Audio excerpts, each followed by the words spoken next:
Maximilian was the only monarch of the Second Mexican Empire. He was a younger brother of the Austrian Emperor Francis Joseph I. After a distinguished career in the Austrian Navy, he accepted an offer by Napoleon III of France to rule Mexico. France had invaded Mexico in the winter of 1861, as part of the War of the French Intervention. Seeking to legitimize French rule in the Americas, Napoleon III invited Maximilian to establish a new Mexican monarchy for him. With the support of the French army, and a group of conservative Mexican monarchists hostile to the liberal administration of new Mexican President Benito Juárez, Maximilian traveled to Mexico. Once there, he declared himself Emperor of Mexico on 10 April 1864. Many foreign governments refused to recognize Maximilian's claim regime. Maximilian's Second Mexican Empire was widely considered a puppet regime of France. Additionally, Maximilian never completely defeated the Mexican Republic. Republican forces led by President Benito Juárez continued to be active during Maximilian's rule. With the end of the American Civil War in 1865, the United States began more explicit aid of President Juárez's forces. Matters worsened for Maximilian after the French armies withdrew from Mexico in 1866. His self-declared empire collapsed, and he was captured and executed by the Mexican government in 1867. His wife, Charlotte of Belgium, had left for Europe earlier to try to build support for her husband's regime. After his execution, however, she suffered an emotional collapse and was declared insane. Early life. Birth. Maximilian was born on 6 July 1832 in the Schönbrunn Palace in Vienna, capital of the Austrian Empire. He was baptized the following day as Ferdinand Maximilian Joseph. The first name honored his godfather and paternal uncle, the King of Hungary, and the second honored his maternal grandfather, the King of Bavaria. His father was Archduke Franz Karl II, surviving son of the Emperor of Austria, during whose reign he was born. Maximilian was thus a member of the House of Habsburg-Lorraine, a female line cadet branch of the House of Habsburg. His mother was Princess Sophie of Bavaria, a member of the House of Wittelsbach. Intelligent, ambitious and strong-willed, Sophie had little in common with her husband, whom historian Richard O'Connor characterized as an amiably dim fellow whose main interest in life was consuming bowls of dumplings drenched in gravy. Despite the different personalities, the marriage was fruitful, and after 4 miscarriages, 4 sons, including Maximilian, would reach adulthood. Rumors at the court stated that Maximilian was in fact the product of an extramarital affair between his mother and his first cousin Napoleon II, the Duke of Reichstadt, only son of French Emperor Napoleon I. The Duke's mother was Marie-Louise, Duchess of Parma, a former Empress of the French. Maximilian's aunt. The existence of an illicit affair between Sophie and the Duke, and any possibility that Maximilian was conceived from such a union, are widely dismissed by historians. Education. Adhering to traditions inherited from the Spanish court during Habsburg rule, Maximilian's upbringing was supervised by an ayah until his 6th birthday. Afterwards, his education was entrusted to a tutor. Most of Maximilian's day was spent in study. The 32 hours per week of classes at age 7 steadily grew until it reached 55 hours per week by the time he was 17. The disciplines were diverse, ranging from history, geography, law and technology. back to languages, military studies, fencing and diplomacy. In addition to his native German, he eventually learned to speak Hungarian, Slovak, English, French, Italian and Spanish. From an early age, Maximilian tried to surpass his older brother Francis Joseph in everything, attempting to prove to all that he was the better qualified and deserving of more than second-place status. The highly restrictive environment of the Austrian court was not enough to repress Maximilian's natural openness. He was joyful, highly charismatic and able to captivate those around him with ease. Although he was a charming boy, he was also undisciplined. He mocked his teachers and was often the instigator of pranks, even including his uncle, Emperor Ferdinand I, among his victims. Nonetheless, Maximilian was very popular. His attempt to outshine his older brother and ability to charm opened a rift with the aloof and self-contained Franz Joseph that would widen as years passed, and the times when both were close friends in childhood would be all but forgotten. In 1848, revolutions erupted across Europe. In the face of protests and riots, Emperor Ferdinand I abdicated in favor of Maximilian's brother, who became Francis Joseph I. Maximilian accompanied him on campaigns to put down rebellions throughout the empire. Only in 1849 would the revolution be stamped out in Austria, with hundreds of rebels executed and thousands imprisoned. Maximilian was horrified at what he regarded as senseless brutality and openly complained about it. He would later remark, "We call our age the Age of Enlightenment, but there are cities in Europe where, in the future, men will look back in horror and amazement at the injustice of tribunals, which in a spirit of vengeance condemn to death those whose only crime lay in wanting something different to the arbitrary rule of governments, which placed themselves above the law." Career in the Austrian Navy. Commander-in-Chief Maximilian was a particularly clever boy who displayed considerable culture in his taste for the arts, and he demonstrated an early interest in science, especially botany.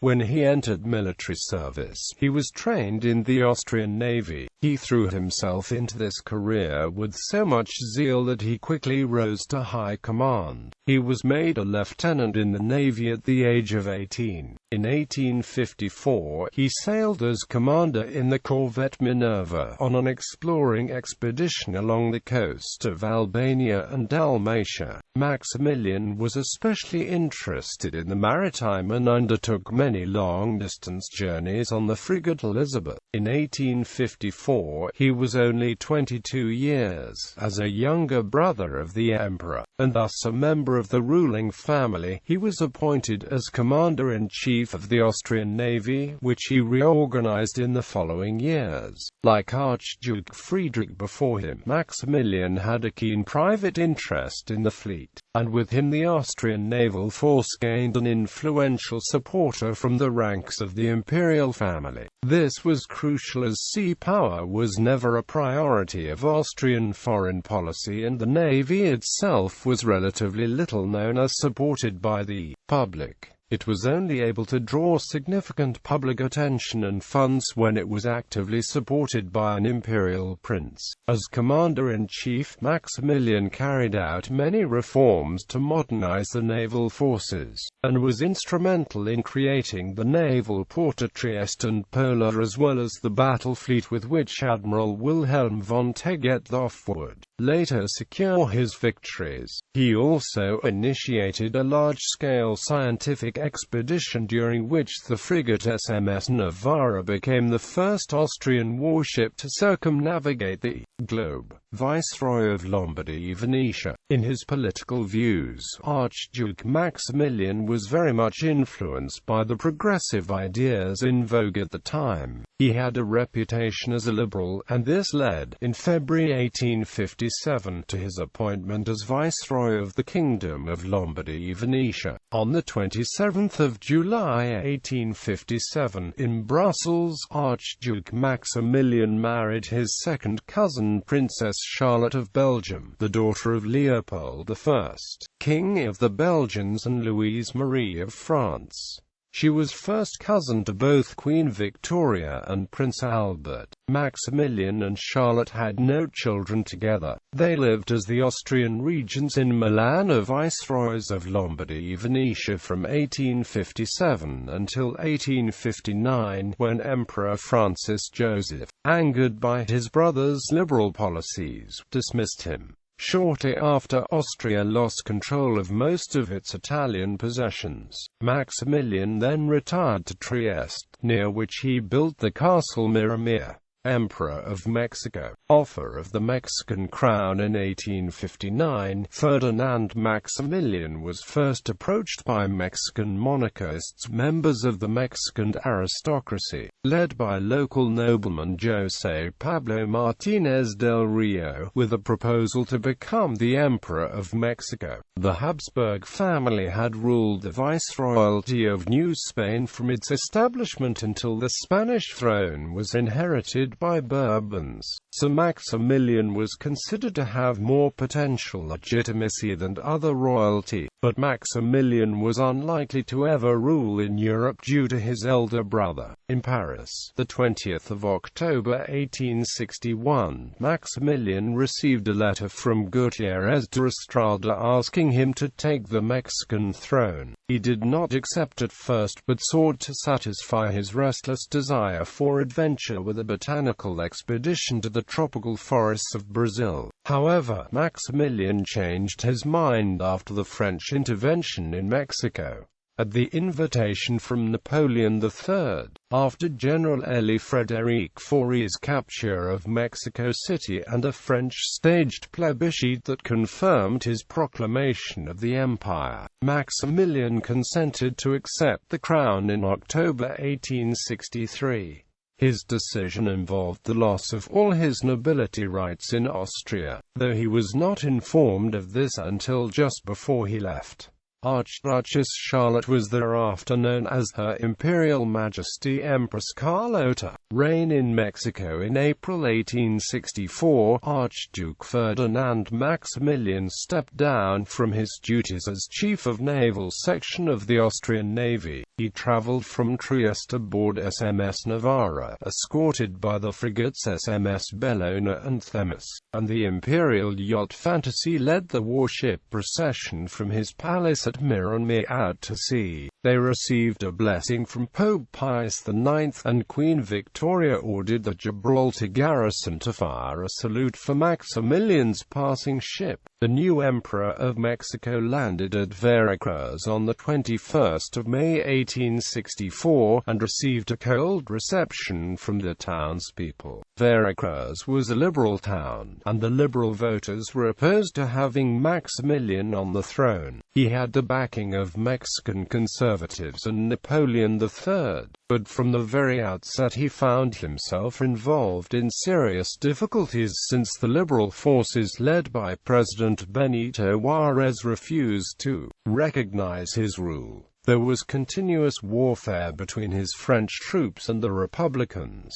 The imperial couple chose as the seat Mexico City. The emperor and empress set up the residence at Chapultepec Castle, located on the top of a hill formerly at the outskirts of Mexico City that had been a retreat of Aztec emperors. Maximilian ordered a wide avenue cut through the city from Chapultepec to the city center, originally named Paseo de la Emperatriz. It is today Mexico City's famous boulevard, Paseo de la Reforma. He also acquired a country retreat at Cuernavaca. The royal couple made plans to be crowned at the Cathedral Metropolitana, but, due to the constant instability of the regime, the coronation was never carried out. Maximilian was shocked by the living conditions of the poor in contrast to the magnificent haciendas of the upper class.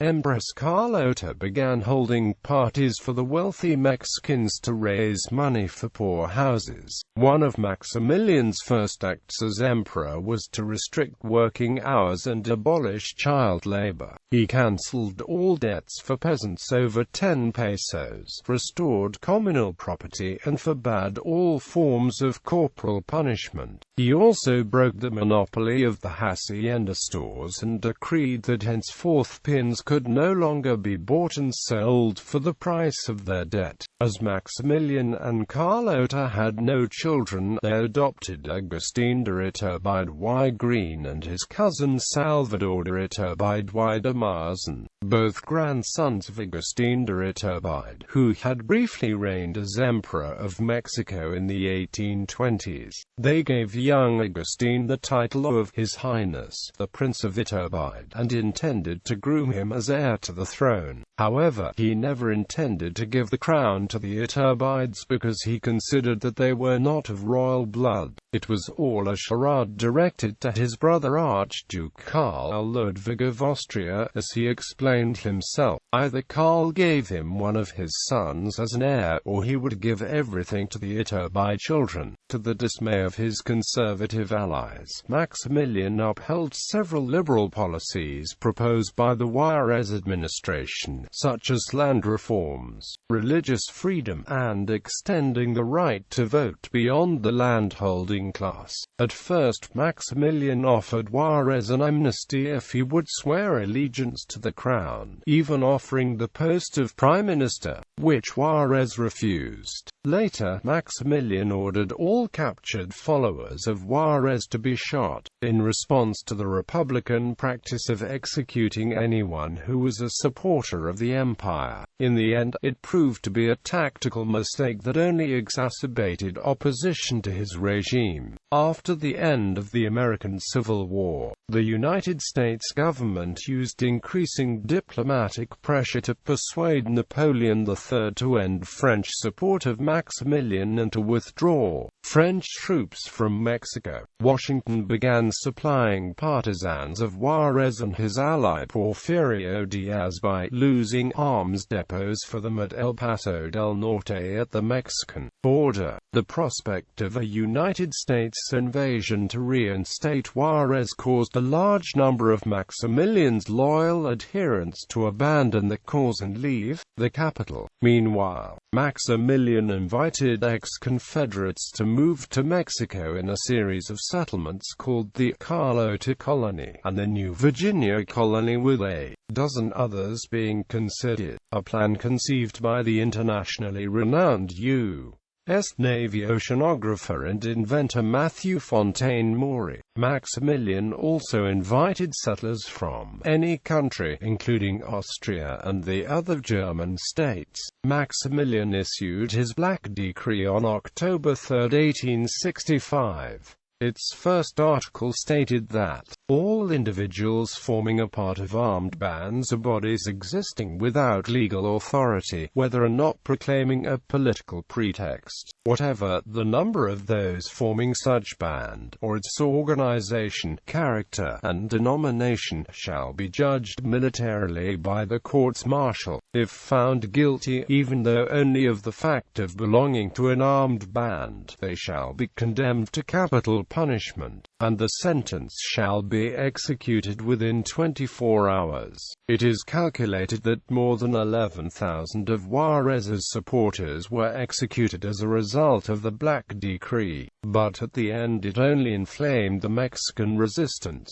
Nevertheless, by 1866, the imminence of Maximilian's abdication seemed apparent to almost everyone outside Mexico. That year, Napoleon III withdrew his troops in the face of Mexican resistance and U.S. opposition under the Monroe Doctrine, as well as increasing his military contingent at home to face the ever-growing Prussian military and Bismarck. Carlota traveled to Europe, seeking assistance for her husband's regime in Paris and Vienna and, finally, in Rome from Pope Pius IX. Her efforts failed, and she suffered a deep emotional collapse and never went back to Mexico. After her husband was executed by Republicans the following year, she spent the rest of her life in seclusion, never admitting her husband's death, first at Miromir Castle in Trieste, Italy, and then at Bouchout Castle in Mayes, Belgique, where she died on the 19th of January 1927.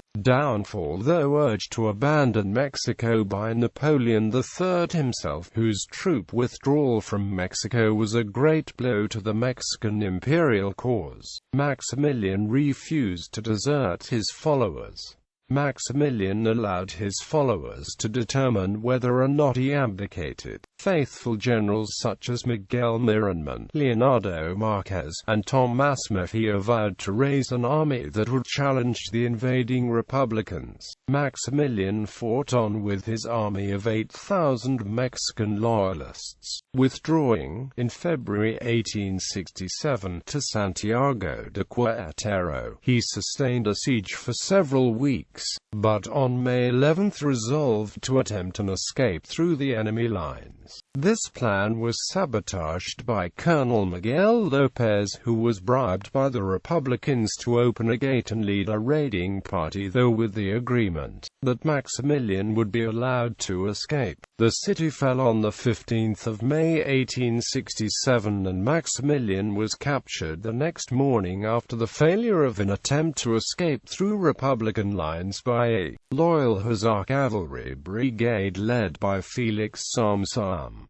Following a court-martial, he was sentenced to death. Many of the crowned heads of Europe and other prominent figures sent telegrams and letters to Mexico pleading desperately for the emperor's life to be spared. Although he liked Maximilian on a personal level, Juárez refused to commute the sentence in view of the Mexicans who had been killed fighting against Maximilian's forces, and because he believed it was necessary to send a message that Mexico would not tolerate any government imposed by foreign powers. Félix Salm-Salm and his wife masterminded a plan and bribed the jailers to allow Maximilian to escape execution. However, Maximilian would not go through with the plan because he felt that shaving his beard to avoid recognition would ruin his dignity if he were to be recaptured. The sentence was carried out in the Cerro de las Campanas on the morning of the 19th of June 1867, when Maximilian, along with Generals Miramon and Mejía, were executed by a firing squad. He spoke only in Spanish and gave his executioners a portion of gold not to shoot him in the head so that his mother could see his face.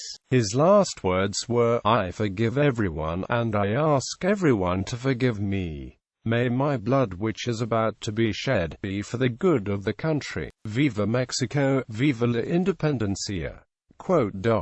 Generals Miramon and Mejía were shot after him. Both died shouting, "Long live the Emperor!" Burial. After his execution, Maximilian's body was embalmed and displayed in Mexico. Early the following year, the Austrian Admiral Wilhelm von Tegethoff was sent to Mexico aboard SMS Navarra to take the former emperor's body back to Austria. After arriving in Trieste, the coffin was taken to Vienna and placed within the imperial crypt on the 18th of January 1868, where it can be viewed today. Legacy. Maximilian has been praised by some historians for his liberal reforms, his genuine desire to help the people of Mexico, his refusal to desert his loyal followers, and his personal bravery during the siege of Querétaro. However, other researchers consider him short-sighted in political and military affairs, and unwilling to restore democracy in Mexico even during the imminent collapse of the Second Mexican Empire. Today, anti-republican and anti-liberal far-right groups who advocate the Second Mexican Empire, such as the Nationalist Front of Mexico, are reported to gather every year in Querétaro to commemorate the execution of Maximilian and his followers. Maximilian is portrayed in the 1934 Mexican film Juárez y Maximiliano by Enrique Herrera and the 1939 American film Juárez by Brian Ahern. He also appeared in one scene in the 1954 American film Veracruz,